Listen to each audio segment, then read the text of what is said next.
Praise the lord. ఇక్కడ ఏముందంటే యెహోవా యందు భయభక్తులు ఉంచు వారికి ఏమీ కొదువై ఉండదంట. దేవుని యందు ఎవరైతే భయభక్తి కలిగి ఉంటారో వారికి ఏ మేలు కొదువై ఉండదంట.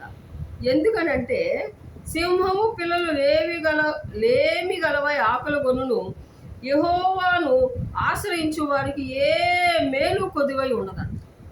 తెలుస్తుంది, ఆ మేలు ఈ మేలు కాదు, ఏ మేలు కొదువై ఉండదంట. సింహము పిల్లలు సింహము పిల్లలైనా ఆకలి కొంటాయి కానీ యెహోవాను ఆశ్రయించు వారికి ఏ మేలు కొదువై ఉండదు. దేవుని స్తోత్రం.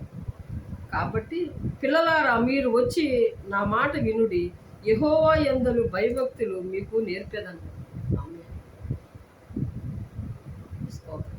కాబట్టి సింహపు పిల్లలైనా లేమి కలిగి ఆకలి కొంటాయి కానీ ఆయన ఆశ్రయించిన వారికి ఏ మేలు కొద్దివై ఉన్నదంట. నమ్మితే మీరు అద్భుతం చూస్తారు. దేవుడు ఈ మాటలు దీవించుగాక.